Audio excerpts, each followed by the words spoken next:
This episode is brought to you by my friend Rebecca Walser, a financial expert who can help protect your wealth. Book your free call with her team by going to friendofdinesh.com. That's friendofdinesh.com. Coming up, I'll go into some of the details of the Trump indictment and spell out the political implications of this Biden DOJ hit on the leading Republican contender. I'll talk about how a State Department plan to evacuate Americans from Taiwan. Is this a grim view of China's plans? And author Peachy Keenan joins me. We're going to talk about how Starbucks seems to have dumped some of its pride paraphernalia and how to defeat woke propaganda in the schools and in the culture. Hey, if you're watching on Rumble or listening on Apple, Google, or Spotify, please subscribe to my channel. This is the Dinesh D'Souza Show.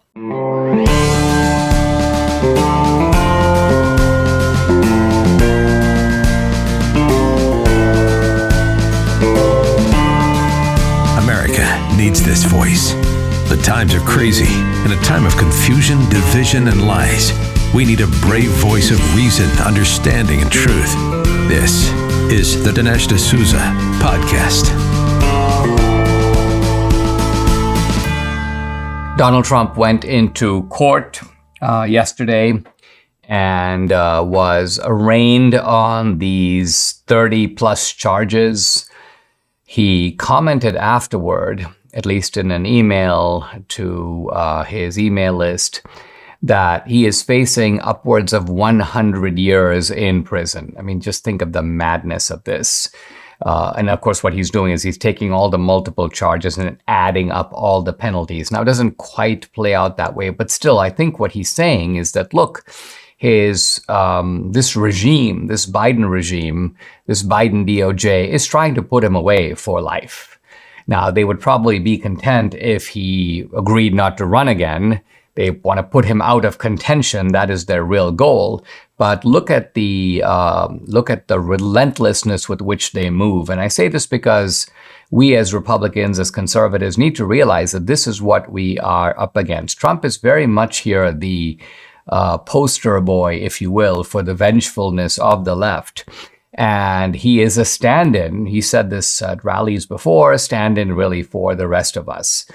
I noticed in my own case, going back now to 2013 or so, that, hey, you know, if the Obama regime at that point could have put me away for 10 years, let's just say, for a contribution, my money, of $20,000 over the campaign finance limit, they would have. So it really shows that these people are not about proportionality, fairness, the same treatment that everybody else gets. They don't even think this way. They think of law as an instrument of power. And that's how we need to think about it as we go up against them. Now, Trump, with his usual aplomb, and this in itself is kind of admirable because, you know, think about it, a man at his age facing this kind of, first of all, he's facing a bunch of felonies in New York. Now he's facing more felonies, maybe more to come in Georgia. Here's a guy who would normally be really dispirited. We know that this kind of stuff does get to him. He's human in that sense. Debbie asked him, in fact, when we met with Trump, this was in 2019. She's like, does this stuff get to you? I mean, at that point, we were just talking about the media. We were talking about the threats of impeachment.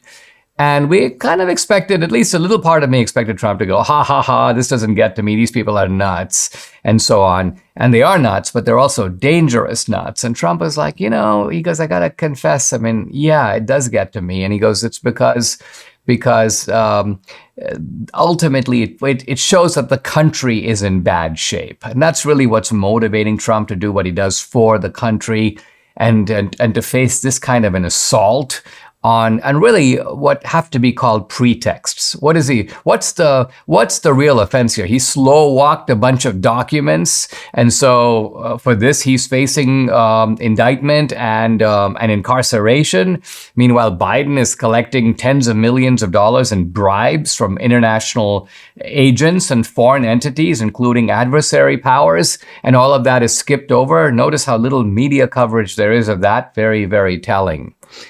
Now, after the arraignment, what does Trump do? He stops into a cafe in, Miami-Dade, and it looks like there were a bunch of people, Trumpsters, many of them seems Cuban-American, there to greet him, and you could see the affection that there was between Trump and all these guys. And it's not just that they think he's being wrong, they really like the guy.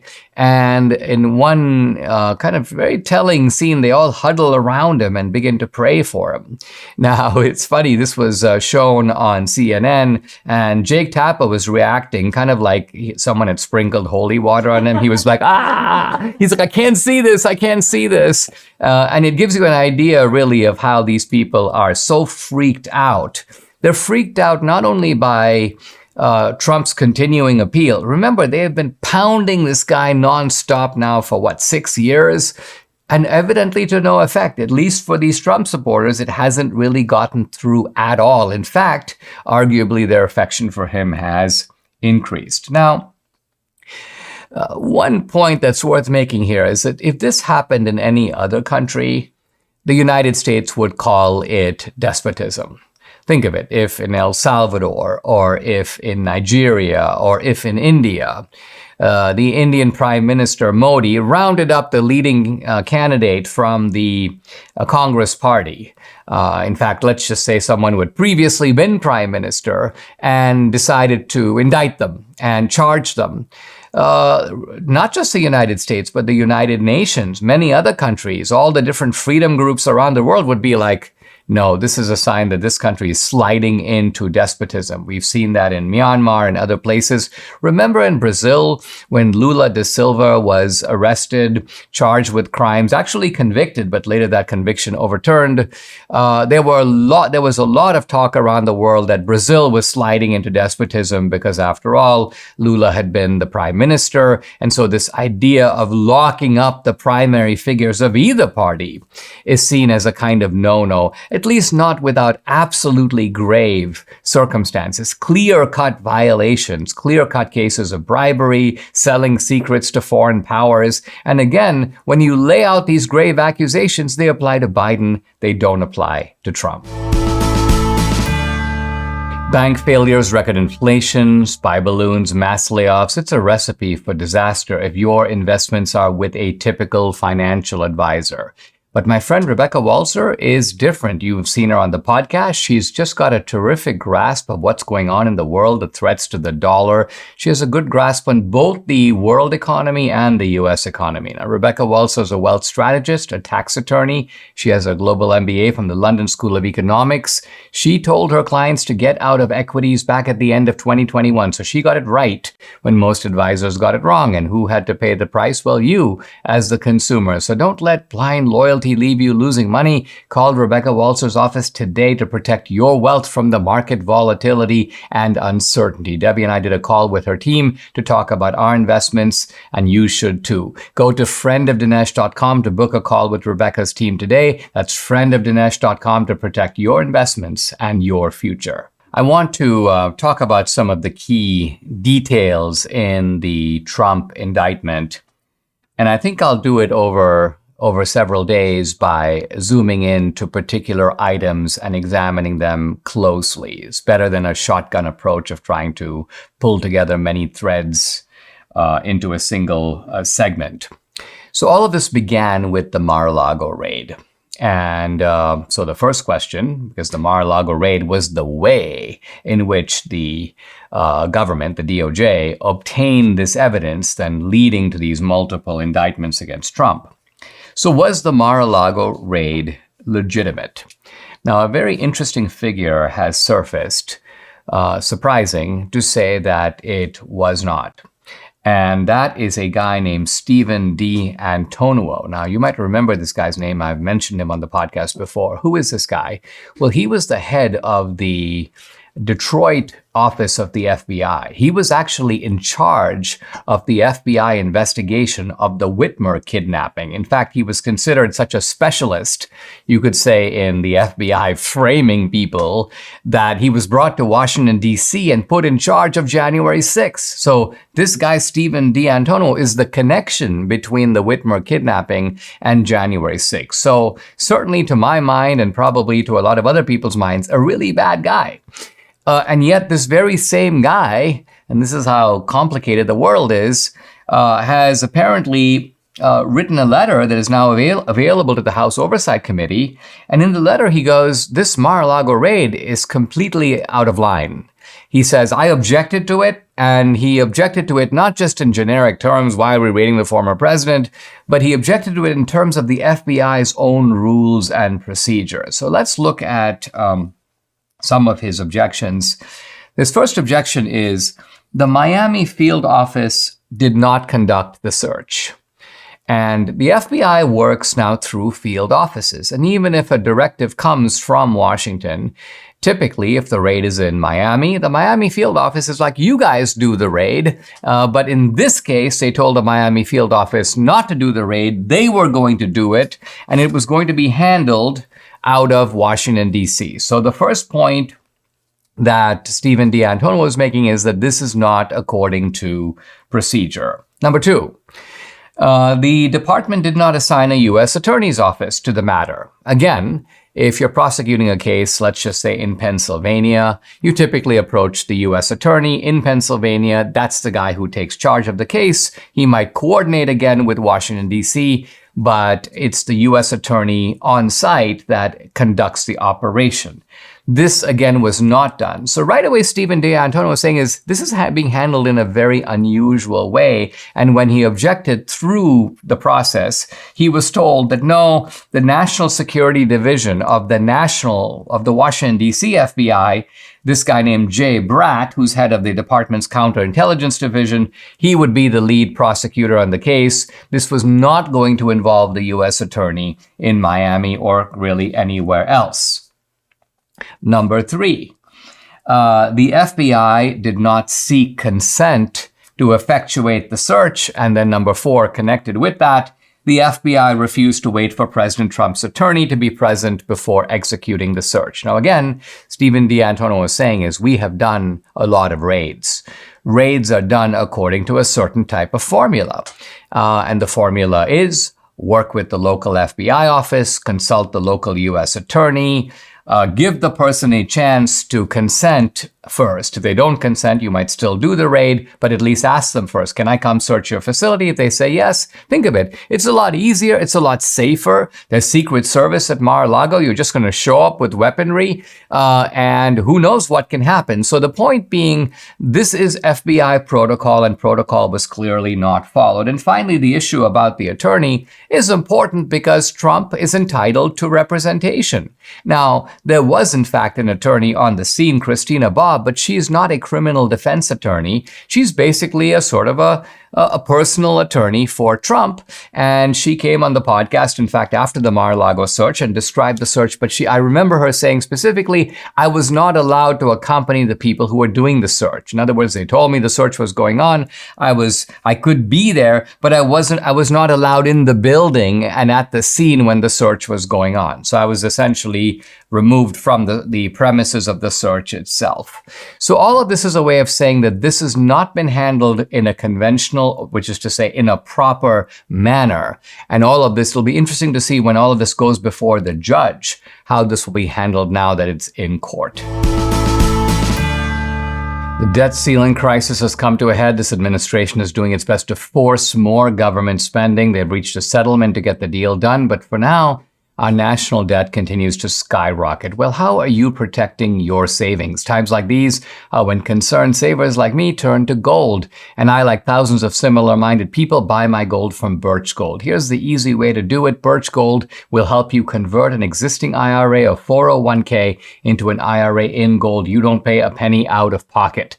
As the BRICS group, Brazil, Russia, India, China, South Africa, band together against the dollar, more and more central banks are diversifying. You know what they're buying? Gold. Follow their lead. Get started by texting Dinesh to 989898 for your free information kit on gold. There's no obligation, just information. Birch Gold has an A+ rating with the Better Business Bureau. Thousands of happy customers.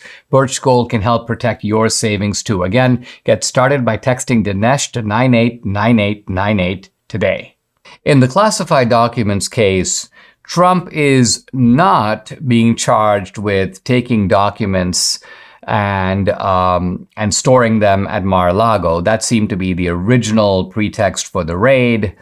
but the focus of the case is on Trump's possession of supposed national security documents. Now, I brought this up yesterday and actually had a good laugh about it because from what I can see initially, a couple of the so-called highly sensitive national security documents are laughably not sensitive at all. An email from Obama to Trump saying that he needs to worry about North Korea's nuclear weapons program, completely ho-hum. Frankly, I don't think Trump cared one whit what Obama had to say about the matter. And this email missive can be considered something that, you can use to wipe your rear end. The other email was evidently, a note from Kim Jong-un to Trump, basically saying he had no intention of using nuclear weapons except defensively. Again, this is ho-hum. North Korea has taken that position in public many, many times. So the fact that Kim Jong-un is repeating it hardly makes this sensitive material.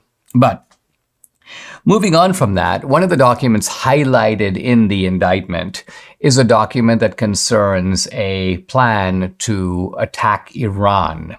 A plan to attack Iran that supposedly Trump not only had in his possession the documents related to this, but apparently talked about it. And there may even be a tape, I'm not sure if it's an audio tape or a videotape, of Trump talking about this document and this so-called attack plan.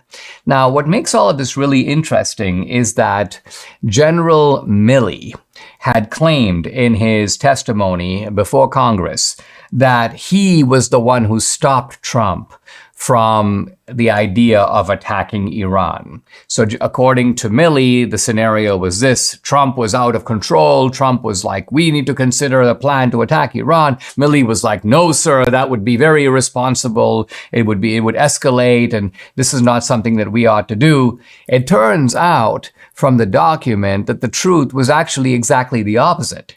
The so-called plan to attack Iran was Milley's idea. Milley had in fact drafted the plan to attack. Trump was the guy who was basically going, this is dumb. We're not going to be doing this. We're not launching a direct attack on Iran. So the point being that Milley went to Congress and completely lied about it and told Congress the opposite of the truth, and essentially transplanting him into Trump's place and Trump into his place.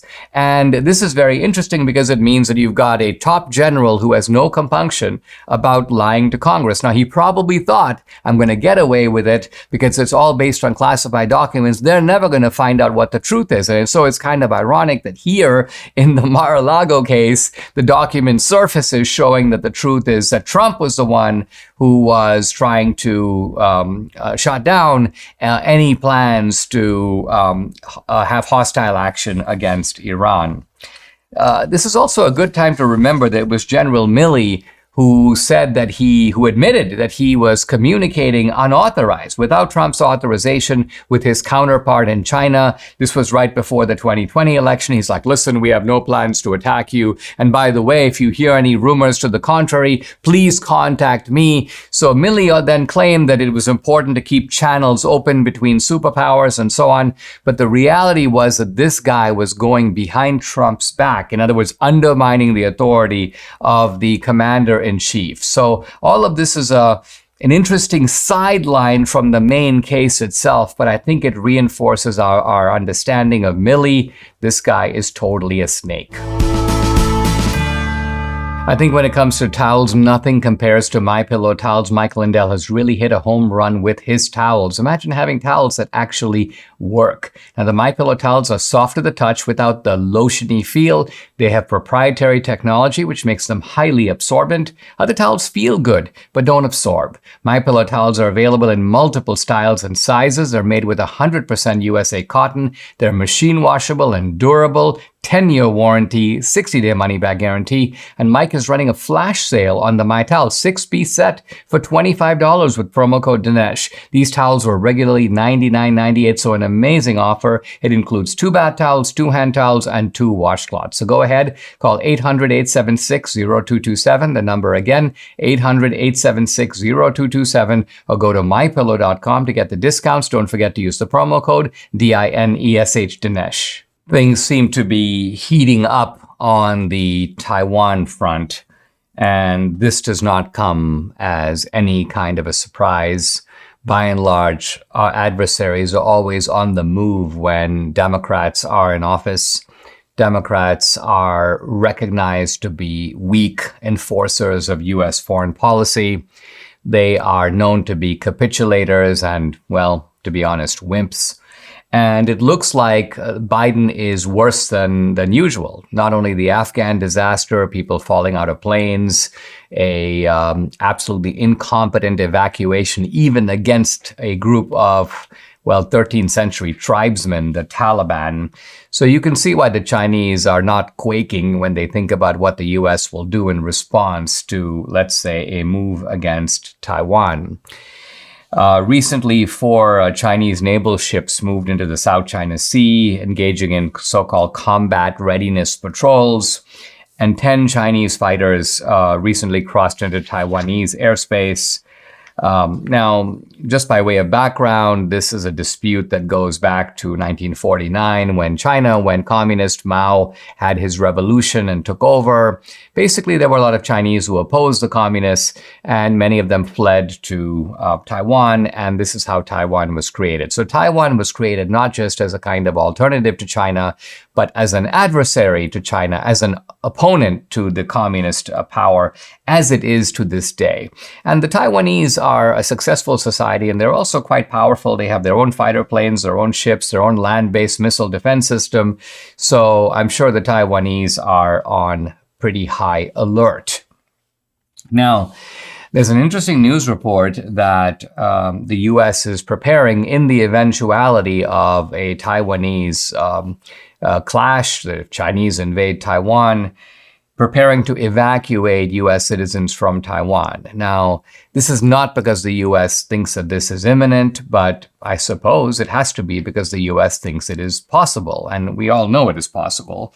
And tensions with China and tensions between China and Taiwan seem to be at a pretty high level. Now, if the U.S. was doing this by itself, it would be interesting, but it turns out that some other countries in the region, Indonesia, the Philippines, Japan, are also figuring out ways to get their citizens out of Taiwan if things get hot. And if you're a U.S. citizen in Taiwan, and if I was in Taiwan, I would be getting out of there right now. Why? Because quite honestly, the old "I trust the U.S. to come get me" doesn't apply anymore. It is somewhat obsolete anyway, but it's especially obsolete if you're dealing with the Biden administration. We know, for example, of what happened to Americans left behind in Afghanistan. It's like, it's your problem. So the idea that the U.S. will pull its citizens out, I don't know. Sometimes countries don't want to do that because they feel like that's going to show a sign of weakness, like, okay, we're already getting out of there. We're kind of conceding that Taiwan is going to fall to China. But on the other hand, if you don't take your citizens out, you then leave them vulnerable to becoming victims of a Chinese attack.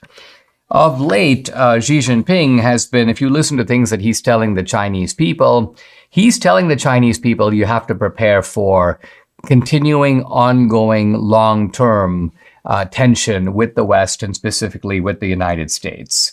In a recent meeting on national security, this is what Xi says: "We must be prepared for worst-case and extreme scenarios and be ready to withstand the major test of high winds, choppy waters, and even dangerous storms." So what he's really saying is, and he's speaking, I think, not just of the military front, but also the economy. He's like, look, the United States might try to do to us, China, what it's been doing to Russia, cutting them out of international credit, trying to block them from having access to the US dollar. So what he's saying is, we, the Chinese, have got to rely on our own domestic economy, and we've got to rely on our own allies.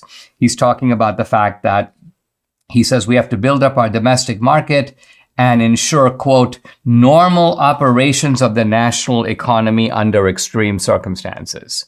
So you can see the Chinese are strategic thinkers. And oddly enough, we see very little of this on the US side. You'll never hear the United States, now maybe they're doing it, but not talking about it.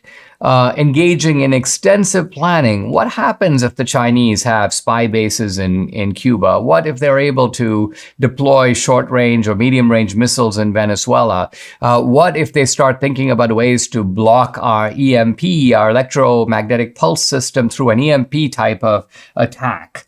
So all of this is becoming evident from the Chinese side, and we have to look to the Chinese side to the threat that we're facing, not only here at home, but also through Taiwan. The fall of Taiwan would really signal a major shift of world power and move the Chinese right into line with the United States, if not ahead. Because think about it, the Chinese are able to checkmate the United States and say, listen, we can take Taiwan and there's not a whole lot you can do about it.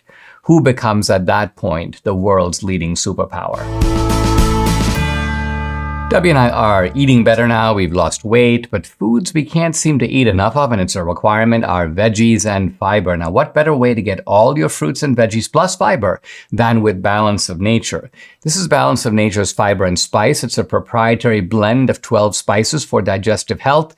The intense flavors and deep colors of spices are the most condensed whole food source of phytonutrition available. It's recommended to be paired with these, their star product, fruits and veggies in a capsule. So easy. Select the whole health system for the best price. Start your journey to better health right now. Take advantage of Balance of Nature's great offer, $25 off plus free fiber and spice with your first preferred order of fruits and veggies when you use discount code AMERICA. The offer can end at any time, so act now. Call 800-246-8751. That's 800-246-8751, or go to balanceofnature.com. Use discount code AMERICA. Guys, I'd like to welcome a new guest to the podcast. Her name is Peachy Keenan, and we're going to be talking about her new book. It's called Domestic Extremist.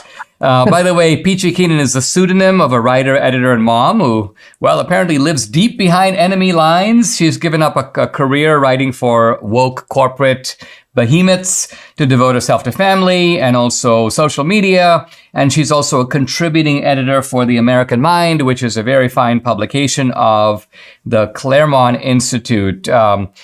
Peachy, welcome to the podcast. First of all, I got a chuckle at your pseudonym. And let me ask you, why the pseudonym and why this one? It's great to be here. When I started writing and tweeting about politics and my opinions, I was working full time for a very large entertainment company in Los Angeles. And, I was not able to express any of my personal opinions in the workplace. Everyone around me was free to do that, but not me.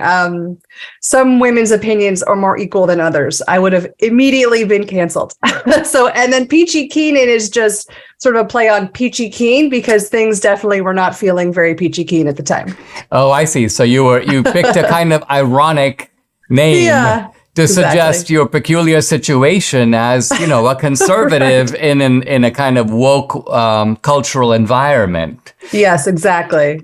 Okay. Now, let's start by talking about some of this woke stuff that's in the news. I just saw a news report that appears to be somewhat erroneous. It's Starbucks to take down all pride decorations in disgusting cave to the far right. This was in the New Republic. And initially I thought, this is actually great news. I mean, we've learned these days that when the left is screaming about something, it's usually outstanding news. But apparently they get this news from the union at Starbucks, which fed this information to them to make Starbucks look bad. And then Starbucks turned right around and go, no, we have, undying loyalty to the LGBTQ community. So it may be, I'm not quite sure that this was a little bit of fake news, but we do know that with Target, with Bud Light, with Kohl's, with some of these other companies, we're beginning to see for the first time effective pushback. And I'm not even sure, would you say that these boycotts are working? Is this the way to go? Or what is your assessment of the landscape in sort of the woke versus anti-woke? Yeah, I just find it so crazy that we're in this position where, normal parents and mothers and families are having to restrict where they can even shop or buy a cup of coffee because, they can't walk in with their kids. You're just bombarded with these messages. I did hear from a friend somewhere that their local Target has now removed all signs of pride and she couldn't find anything. So that Target is now a safe space for anyone who doesn't want it in their face. These corporations have just painted themselves into a corner. They're damned if they do now and they're damned if they don't. I mean, the old adage, get your company out of politics was a very smart one. And I feel like they're just now going to be in this scrambling position of trying to appease both sides, and they can't now. It's too late. Do you think that the woke infiltration occurred because of the financial leverage exercised by these ESG advocates? In other words, if you're not on board with the climate, we won't invest in your company, or we'll downgrade your company somehow. Or do you think it's just that leftists are coming out of the universities, going to work for these companies and implying, I mean, you saw it up close. Was it coming from the outside or was the pressure coming from the inside? Yeah, people talk about that this is just pressure from BlackRock and ESG. But I mean, a business model can't rely on loans from a huge corporation. At the end of the day, a big corporation has to make money off consumers. You have to profit from people buying your stuff. And to do that, you have to appeal to a large amount of customers. That's what Target and Disney and Starbucks and Bud Light do. And so I think that they are now just really caving to a pressure that has nothing to do with money. Money is no longer the driving force behind these corporations' viewpoints. They're being ruled by, like you said, I think mostly young women coming out of elite universities and getting hired, getting kind of fast-tracked into girl boss marketing positions. And they are slowly but surely dismantling American capitalism from the inside. It's really amazing. I mean, what's remarkable to me when I think about, particularly, let's put Target to the side, but I think about Disney and I think about Bud Light, they are aggressively waging war on their own brand. I mean, Disney was Americana, right? When I came to America in the 70s, it was kind of my introduction to the idea of, American history and the sort of celebration of America. This was what Disney represented. And now it seems to represent an assault on that. And similarly, Bud Light, you think of fraternity brothers drinking Bud Light or guys watching a Super Bowl game. So that's the audience, that's the consumer base. And then you put on, Dylan Mulvaney and you're supposed to have ads where I would identify with like the Marlboro Man, Right. So aren't these people just thumbing their nose at their own customers and burning their own brand? I mean, I think so. I think it's really a reflection of what's going on, culture wide, which is sort of this rejection of, normal families, normal people. The Walt Disney, Walter O'Malley, who owned the Dodgers. These men kind of built America. They built American culture, what we think of as the American dream. These aspirational images that we and our parents who grew up here, were kind of infused with. And they're really tearing that down. And it's not really about even just, brainwashing your children. It's about remaking the country into like a new America. And the old America that was too conservative or too white or whatever it was, that is no longer acceptable. It's really like they talk about rewriting history for universities. They're really rewriting kind of American pop culture and the American ethos into this sort of new vision of America. And it's very off-putting to someone who is, cultural conservative. Like, what is going on here? This is not the world that I ever dreamed I'd be raising my children in. Let's take a pause. When we come back, more with Peachy Keenan, author of Domestic Extremist. If aches and pains are your problem, Relief Factor is your solution now. Debbie and I started taking Relief Factor a couple of years ago. The difference we've seen in our joints, nothing short of amazing. Aches and pains are totally gone thanks to this 100% drug-free solution called Relief Factor. How does it work? Relief Factor supports your body's fight against inflammation. That's the source of aches and pains. The vast majority of people who try Relief Factor become regular customers and order more. Why? Because it works for them. Debbie's a true believer. She can now do exercises that for a long time she wasn't able to do. So Relief Factor has been a huge game changer for her, her aunt, other members of our family, Mike here in the studio, and for many other people. You too can benefit. Try it for yourself. Order the 3-week quick start for the discounted price of just $19.95. Go to relieffactor.com or call 800-4-RELIEF to find out more about this offer. The number again, 800-4-RELIEF, or go to relieffactor.com. Feel the difference. I'm back with author and mom and editor and writer Peachy Keenan. Her book is Domestic Extremist. By the way, you can follow her at Twitter at Keenan Peachy, Peachy, or the website Peachy Keenan, Keenan, writes.com.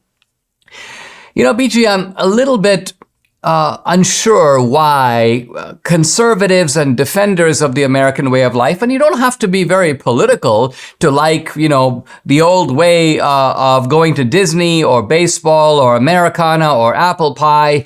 And yet it seems that the resistance to this woke stuff is very tempered. Even when I see moms, they're like, well, we're very tolerant. We're not against anybody. We don't hate anybody. Why say any of that? My point is, if you can recognize that this is an assault, imagine if we were assaulting the left this way. Would they say things like, well, we don't have anything against patriotism. We are not opposed to the free market. No, they just go all out and attack us as mean-spirited and evil.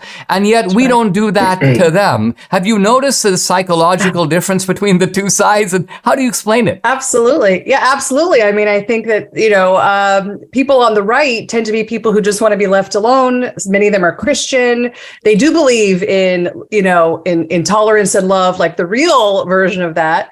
And people who seem to be drawn to the left, maybe it's who they are, or just because what the left offers, they do tend to be much more vicious, unforgiving. They say love is love, except they hate you and want you to die. And we don't feel like that. And maybe that is to our detriment, because we're not really willing or able to even fight as dirty or as ruthlessly as they are. I mean, that's why I wrote this book. Domestic Extremists is ironic because they're the ones who are, if you look around, living very extreme lives and have these extreme ideologies. We're just trying to be normal. But they call us the extremists. But all we are is extremely domestic. We just want to protect our families, raise our children, and live in a way that was considered, normal, like within recent memory. So how do we do that in this situation? In other words, it almost seems to me like we're for pioneers going out west, and all you want to do is have a ranch, and you want to have some cattle, and you want to raise your family, but suddenly you realize you're encircled by outlaws, and these outlaws want to burn the ranch down, right? So then you can't actually be an easygoing, let me just focus on planting some new crops or finding, you have to adopt a different strategy. So how do you think about that? What are some of the things we need to do to more effectively take on these guys who obviously don't mean us well? Yeah, that's exactly right. We can no longer have the attitude of, well, we just want to live our lives and just please leave us alone, because they will not leave you alone, and they will not leave your children alone. And it is time right now for everyone, not even on the right, but anyone just, who wants to live a normal life, doesn't want their children indoctrinated, to adopt a new mentality, like right away, like today, and to start really kind of, they're waging this war on us. It's time to kind of fight back. And I don't mean, with weapons, but I mean by really taking charge of your parental authority, of your household, watching what your children are doing, who they're hanging out with, what they're learning in their school. In many cases, I tell people it's time to get out of your school. I mean, flee your public school. The minute that first drag queen walks into the door of the classroom, you got to go. And just things like that. I mean, just sort of withdrawing your family as much as possible from the kind of woke tsunami is crucial here. And, if it's just not shopping at Target during the month of Pride Month, or if it's really just deciding to homeschool your children and kind of like, reforming what pop culture they're taking in, there are many things you can do. And it's time to take a few first steps and stop, pull your head out of the sand. It's time to kind of face this head on now, I think. Yeah, I mean, I agree. I think when it comes to when it comes to shopping, we shouldn't just not shop there, but let them know. In other words, if you can find if you can get contacts with some of the people who are on the board of these companies, reach out to them, let them know why you're not doing what you're doing or you're not doing. And then, look at the one-sidedness of juries in places like Washington, D.C. Right. It seems to me that leftists love to be on juries because it's a place to enforce their ideology. Well, what that means is a lot of times on our side, you get a call for jury duty. You're like, oh my gosh, I got to work that day. Oh my gosh, let me see if I can get out of it. Well, don't get out of it. If you can possibly do it, because we need to have balanced juries, don't we? Yeah, that's so true. I think that people on the left, they don't work. They're just full-time activists, and they're only too excited to get paid by the day on jury duty. And yes, we have jobs, we have children. I've gone out of jury duty several times because I was nursing another baby, But yes, I think that, as more conservatives are kind of really prosecuted, from Donald Trump on, just for their beliefs, for being at a protest peacefully, but they're attacked, like we saw in Glendale. The Armenian fathers were literally ambushed by Antifa. They were there to protest what is really very lewd content going into their school district. They were forced to defend themselves, and so people may end up, in front of a jury, and one juror can stop it. Yeah, I'm wondering if we need an army of paid activists on our side. And I say that because, I'll run into these suburban moms who say to me things like, Dinesh, I've been fighting election fraud. I'm really exhausted, and I'm doing it all on my own time. Well, the left doesn't do it on their own time. They've got an army of nonprofits. They've got all this Soros money. Their billionaires put a lot into it. So as a result, even these Antifa guys, the bricks are provided for them. The moment they're arrested, that there's bail money available. So it seems like the left has perfected the art of political warfare carried out this way. And again, it may seem to be that we need to do things we haven't done before, even though they're somewhat distasteful. We think, well, if you're involved in a civic manner, you shouldn't be paid for it. But gee, the left is paid.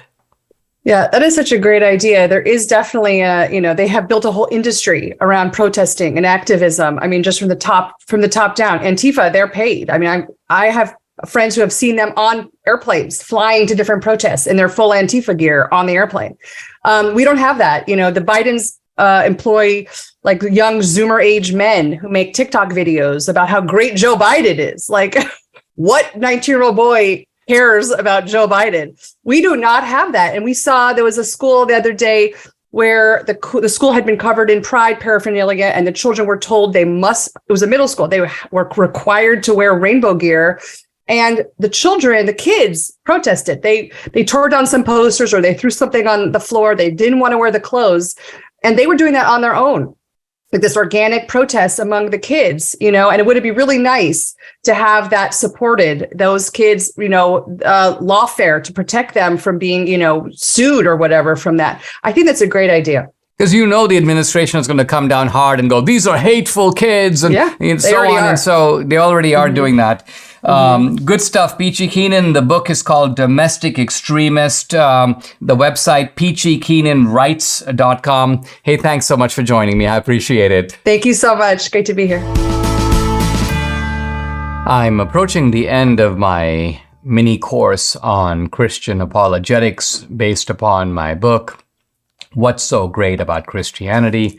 If you don't have the book, this is what it looks like. It's available in paperback. You can pick it up, Amazon, Barnes & Noble, pretty much anywhere. And 2 more chapters to go. And now we're focusing in, we've talked broadly about history, philosophy, a little bit of science, focusing mainly on the issue of God. But here we're going to zoom in specifically to Christianity. It's chapter 25. There are 26 chapters in the book, so just one more to go after this. This one is called Jesus Among Other Gods, the Uniqueness of Christianity. So you can see where I'm going here. I'm going to try to highlight what makes Christianity different from all other religions, certainly all of the major religions.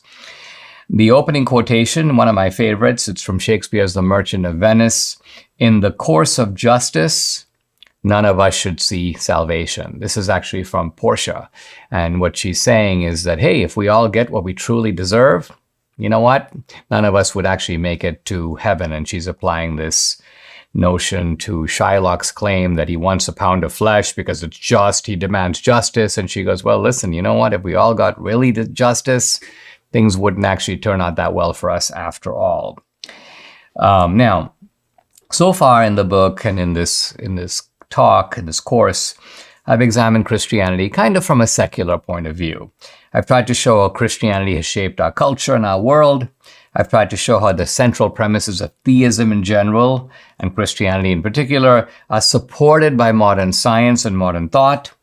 And now in this concluding section, I want to delineate what makes Christianity apart, different from other religions. And I will also show in the last chapter how our lives can change if we become Christians. Now, we sometimes hear the idea that all religions are the same, or all religions are mostly the same. And there are two types of people who say this.